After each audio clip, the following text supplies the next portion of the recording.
A paz do Senhor, meu irmão, tudo bom? Eu quero compartilhar uma palavra de Deus com você nesta noite. Abra a tua Bíblia no livro de Mateus, no capítulo 8, no verso 23. Diz assim: Ao entrar no barco, seus discípulos o seguiram. De repente levantou-se no mar uma grande tempestade, de forma que as ondas inundavam o barco. Jesus, porém, dormia. Os seus discípulos aproximaram-se e o acordaram, dizendo: Senhor, salva-nos, vamos morrer ou vamos perecer.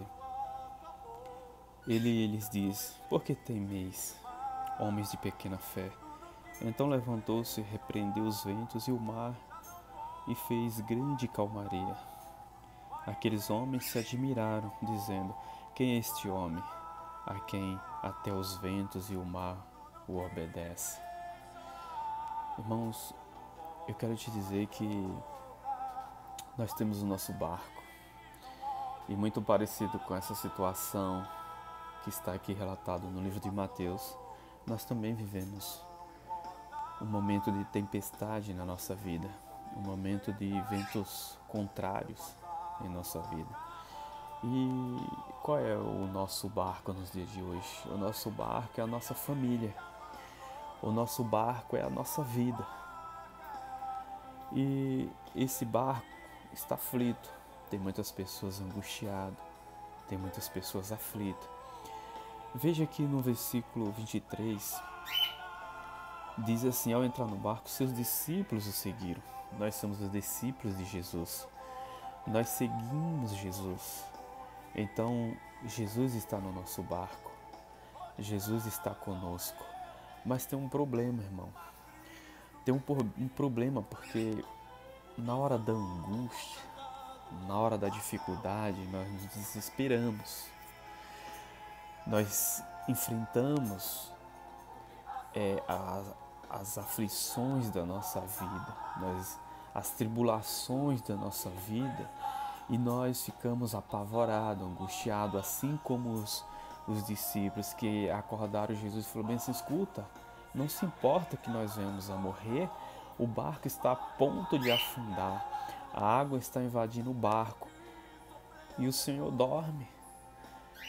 Jesus falou: escuta, vocês não têm fé. E Jesus está falando hoje para nós também da mesma forma. Está difícil? Está difícil. Não estava difícil naquele barco. Jesus estava no barco, mas aos olhos humanos o barco ia afundar.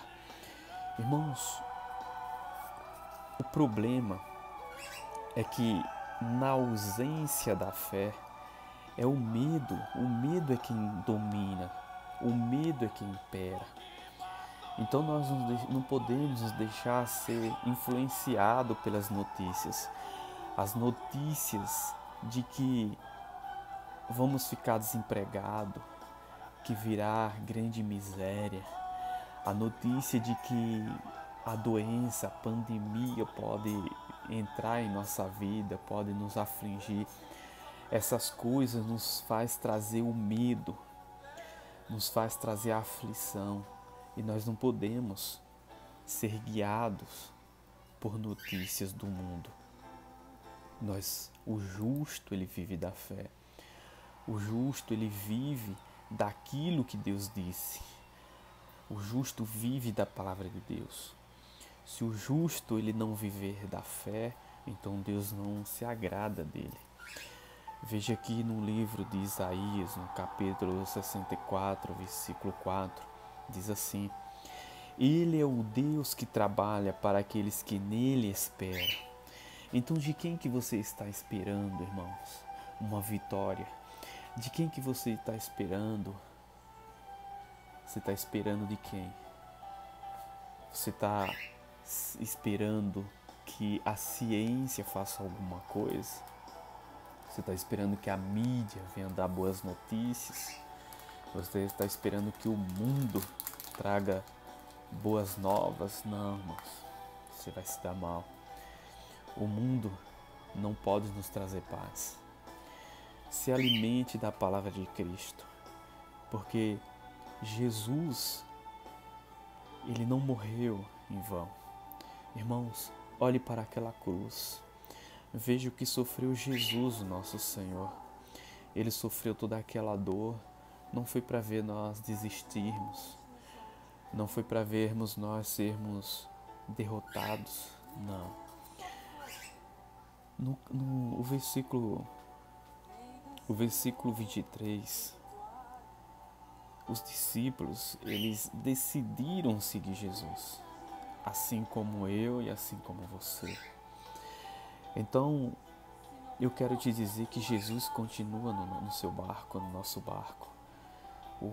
A tempestade está aí, os ventos estão fortes, a tribulação está aí, mas não se apavore. Ele está no barco. Jesus, ele continua no barco. Ele não saiu no barco. E você ficará impactado com aquilo que Jesus fará nas nossas vidas. Nós sairemos dessa porque Cristo disse que nós passaremos para outra margem. Jesus fez uma promessa para mim e para você. E se Ele fez a promessa, Ele é fiel para cumprir esta promessa. Deus, Ele não entregou o Filho dEle para a morte por amor a nós, para nos vermos desistir. Jesus, Ele não pagou um alto preço. Ele não foi humilhado. Ele não foi chicoteado. Ele não foi transpassado. Ele não foi moído. Ele não derramou o sangue dele naquela cruz para nos vermos ser derrotados. Não, irmãos, nós somos vencedores porque carregamos o nome de Cristo. Somos vencedores porque temos Cristo do nosso lado. Ele está comigo, Ele está com você. Creia, não se desespere. Somente creia e verás o milagre de Deus na minha vida e na sua vida. Receba esta palavra no teu coração.